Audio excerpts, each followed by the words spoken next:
Alright friends, hello there, Mystery here, and we are going to be talking about the Ogryn today. The Ogryn is a big boy.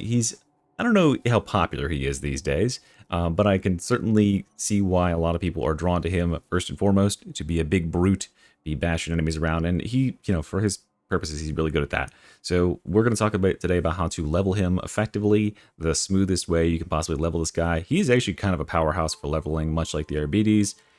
Because he can't really get surrounded by enemies, which is a lot of new players' struggles. He can just plow his way through them. He's got a lot of stagger. He's got a lot of power. He's got a lot of defense. So a lot of the leveling process is very smooth, but I'm trying to guide you towards a setup that is going to roll straight into that end game, especially when you hit the big hurdle for Ogryn, which I would say is coming up on the Auric difficulty, where more specialists and more gunners and stuff like that abound. So you'll just have to be kind of wary of that, but for the most part, it's pretty smooth sailing for the Ogryn, and he gets a lot of his power very early on, which is awesome. So we'll just keep it nice and simple and straightforward. Of course, this is going to be your starting setup. You'll have a bully club here, you'll have a kickback in your secondary, and you'll have no curios. These will be gray, and again, like I've said in the other videos, we're going off the assumption that you don't have a bunch of money to immediately dump on stuff, but also for the Ogryn, he's unique.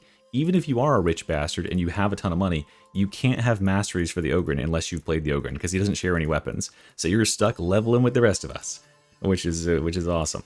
Okay, so we will just focus on the same leveling brackets as I talked about previously: 1 through 5, 6 through 10, 11 through 20, then 21 through 30, and keep it together, and we'll get it all done. It'll be real easy and beautiful. Starting out for the first 1 through 5, guys. We're going to come up here. We're going to start off with these 5 points right here. I recommend you probably take them in the order where you can get like I did there, where you can get these two. This is going to allow you to actually get a lot of toughness back by meleeing stuff. And then at 4, you can pick up steady grip or toughness boost. It doesn't really matter. These levels will all kind of blend together. You probably won't be taking much damage. Steady grip is a thing that you'll probably want to rely on a lot as a new player, especially if you're getting caught out away from your team, or there's a lot of gunners or something downrange.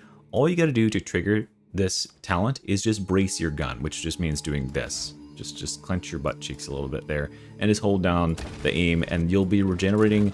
You'll regenerate your full toughness bar in 8 seconds, which is awesome. It's really good for the Ogryn, because at this level, you might not have the mechanical capability or really even the ability to close the distance on enemies who are shooting at you, and you want to get some toughness back and not lose your health. This is honestly at like the uprising difficulty and probably even the malice difficulty. This generates so much toughness per second that gunners probably can't even hurt you, if I'm being honest. So that's pretty fun. Okay, so that's level 1 through 5. Now at level 4, that is where you're gonna want to swap your weapons a little bit here. So let me pull up the thing again. Hold on, I gotta remember what levels it actually is at. We're just gonna do this live in the video, because why not? So at level 4 here, we're gonna upgrade to the grenade gauntlet. That's going to be our level 4 upgrade. So instead of having this this kickback weapon here, because the kickback can shoot 1 time and it's going to reload, it's overkill for anything at low difficulty and it's too weak for anything high difficulty, we're going to pick up the grenade gauntlet, which is going to be our gun for the rest of the time. The grenade gauntlet is an awesome powerful tool, super good, and it allows you to just kind of like do this randomly at a bunch of enemies, and you can, you're bracing it the whole time, so you're getting toughness the whole time. You can just kind of shoot it at hordes and stuff and disrupt them. Really solid for our purposes.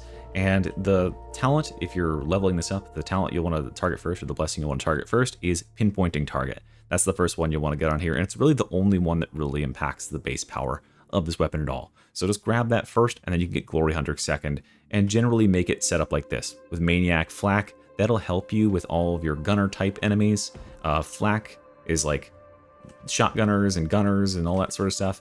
Maniac is these guys, as well as flamers and trappers and mutants. So all stuff that you just definitely want to shoot with your little grenade gauntlet here. Okay, so that's level 4. Now let's go on to levels 6 through 10. And as soon as you hit level 6, we're going to swap our melee weapon as well. And this is going to be our melee weapon for the rest of the time, the Power Maul. This is what the actual Power Maul looks like, but this is the skin I have. So the Power Maul is super like this is just an impressive weapon. It's awesome, and it's super fun. It's very easy to use. All you got to do is just bludgeon enemies around with it. Just give them the slaps for some cleave, for some horde clear. Just start with that heavy attack and then sweep back and forth. For just like single target, you can just spam light attacks, and it's pretty good. Yeah, pretty much everything is just going to die instantaneously. And of course, we have a trick up our sleeve with the Power Maul here. The first time you encounter any sort of even moderately scary enemy, just go ahead and power it up and start with a heavy attack and land that on them. Now, granted, this is on Auric difficulty right now. So, I mean, look, I'll even change it to... What would this even do on, like, Malice or Heresy or wherever we're at? This is just going to delete this guy from existence, right? Yeah, so he's just gone. And he's just gone. The guy next to him almost died too. Yeah, really, really powerful weapon. And it just kind of trivializes a lot of the quote-unquote hard enemies that we would face in the game, like Crushers and stuff, because, yeah, it does that level of damage every 10 seconds or so. So make certain you're using that too into hordes, because it clears them as well by exploding. Pretty fun. It's definitely my favorite Ogryn weapon right now. Okay, so that's level 6, where we'll also pick up our Big Friendly Rock. Really easy use case on this one. Just aim it at something you want to die and throw it, right? Instant kills any specialist if it touches them at all in any way. So you just chuck it at a mutant. Oh, that poor flamer ate it to the face. So just chuck it at a mutant that's coming in. You can even stagger bosses with it if you can hit him in the head, which is pretty fun. All right, let's come down here. That's level 6. Then we'll go level 7, level 8, level 9, level 10, something like that, right? It doesn't really matter what order you go there, but yeah, this is a nice little setup for level 10. We are getting a lot of damage. We have a ton of damage here. Now when we're hitting enemies, they're taking extra damage. And if we are getting hit or dodging, really like anytime an enemy tries to attack us at all, we just gain 15% damage the next 5 seconds, which is going to be pretty common because we're massive, right? And then finally at level 10, we'll grab this one, which is super easy to keep up 12.5% damage resistance all the time because we don't really use a whole lot of stamina, right? We sprint around like a little bit, but in combat, you maybe push like once in every great while, but the rest of the time you're just swinging and stuff, during which time you're regenerating your stamina. You're full stamina all the time. So really, really easy damage resistance talent. So that's 10. And then from this point on, by the way, nothing is going to change about any of these weapons. At level 8, pick up your curio here. Pick up your first curio and grab experience on there. This is the first one is level 8. The second one is coming up at level 16 or something like that, I believe. So just keep an eye out for that to get it as soon as you possibly can. But you're just going to keep these weapons for the rest of the time. I think the setup that I have on here as far as blessings and talents is pretty dang good. So you can mimic this. If you're targeting one blessing to get first when you're going through your masteries, because you can only like sort of prioritize one blessing at a time, and you might have a lower ranked weapon that can only hold one blessing, go ahead and do Skull Crusher for your Power Maul here. That would be the first one you'll get when you have like a blue or even purple Power Maul. And then over here, do the pinpointing target one. And then these are the curios. You'll want to end up with a bunch of toughness curios with some damage resistance to gunners, combat ability regeneration, ally revive speed. But this is much longer, much further down the line. Why do I have a stamina here? Who knows? This should also just be a toughness one. There it is. So yeah, just triple toughness, and then but this is coming way down the line. You won't worry about getting maxed out curios until you're level 30 plus. Okay, so now you are at level 10, right? We have all of our weapons selected, and we aren't going to change these weapons for the rest of the time. We are going to stick with Power Maul, and we're going to stick with Grenade Gauntlet all the way through the end game. Level 6 for the Power Maul, level 4 for the Grenade Gauntlet.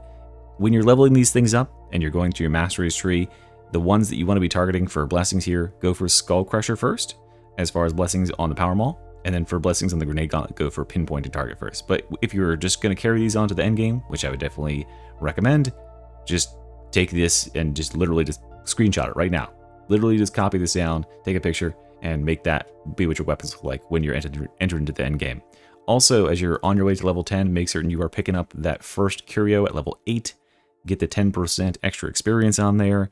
That's going to just juice you up, get you there a little bit faster, and that's going to be on your way. So now we're on to level 11, and we're going to go up from here. So level 11, level 12, level 13, level 14, level 15, level 16, level 17, level 18, level 19, and level 20. Okay, so let's go over what we just got here.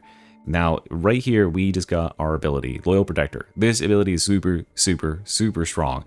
It's going to make you way, way harder to kill, and you should be just kind of like running at enemies and collecting them all up with this. When you taunt enemies with this, you get them and they're full of undivided attention for like 21 straight seconds.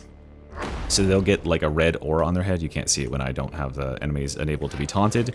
Hopefully it does it here. Yeah, there it goes. So you can see those red enemies. Oh, yeah, I'm invisible again, so it goes away. But yeah, when the enemies are taunted, they have a red aura on their head, and they'll all just kind of congregate on you. And this is when you'll just want to kind of group them up and then dunk on them with one of these bad boys, right? And that will hit everybody in a big splashing area. You can even shoot some of these into the fray, whatever it is. And remember that the taunt also is a big juicy stagger, so if you got like a trapper who's coming in on you, or a crusher who's about to drop an overhead, throwing one of those out is enough to knock them back and knock them out of their animations, whatever their animations are. It also knocks bosses back.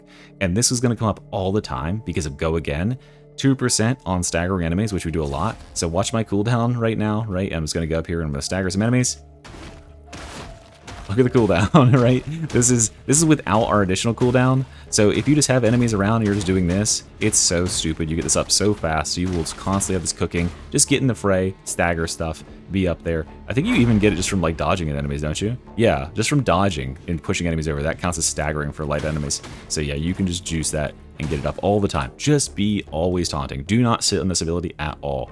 Then we're going to come down here and we're also picking up Batter. Really, really powerful talent, allows us to build up bleeds, which is good for bosses. It's good for just pumping extra damage out.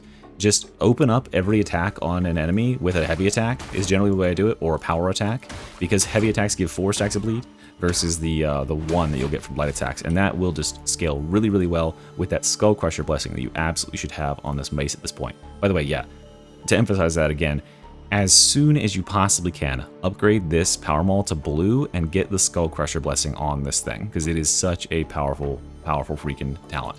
Okay, we are going to come down here, and then we get Stay Close, and then finally we ended up with Bruiser, which is going to give us that ability cooldown just as long as anybody gets it, so more and more cooldown, even faster. All right, we got 10 more levels to go, so we are going to go and continue down here. We're going to go on this left side and take Attention Seeker, no pushover, and Hard Knocks, as well as No Hurting Friends.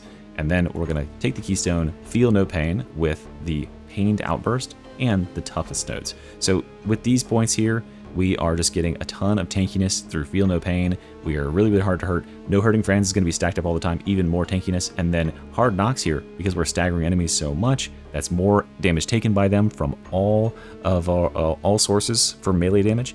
And then No Pushover. This is really important. Attention Seeker and No Pushover here are just so good for Ogryn. No pushover, every 8 seconds, you have a 250% strength push, which is a huge push, right? You can push enemies out of any of their attacks, so you get a push to do that. If you've got a like a Mauler or somebody who's closing in, he's going to drop an atomic overhead on you. You push him, he'll get knocked out of his attack. If you hit them when they've already been staggered, they can get knocked down to the ground. It's just super, super strong, and it's a bigger cone than you might expect, so just make sure you're throwing out a push every 8 seconds to keep the enemies at bay. And then we only have 3 levels left, so we'll go right here, Delight Destruction, and then Frenzied Blows to get a little bit more attack speed. And that's your full level 30 Ogryn build. And this build is super, super competitive. It will cruise you through up to endgame. All you got to do is just unga bunga when you're doing taunt stuff with a bunch of horde around you, and then drop that atomic bomb with the power maul charged up on the enemies. And then use your grenade gauntlet to snipe faraway targets and trappers and stuff coming in. And of course throw rocks and stuff too. But we're a very super self-sufficient engine here. We are the sort of the tank and the crowd controller. We're just going to keep enemies dazed and confused and knocked down on the ground. And when you're working towards the end game, when you're trying to get built up for Havoc, look for curios that look something like this. Maximum toughness should be your first goal. 17% is probably a dream, but 16% is good enough. And then put some stamina regen on there, put some damage resistance versus gunners or bombers. Gunners is a really good one for Ogryn because he's a big target. And then combat ability regen plus ally revive speed. Ally revive speed should be on all your curios, as I have here, because we are a great, great ally helping our teammates up, because Ogryn can't be interrupted by enemy damage while he's picking allies up. He can just trade some health for getting his allies up. So yeah, there you go. That is everything for the Ogryn, and hopefully that will get you through to level 30, and then you can start to dip into some more explosive builds. I got a bunch on the channel. Go check them out. Thanks for watching, guys. Be out of here. Bye-bye.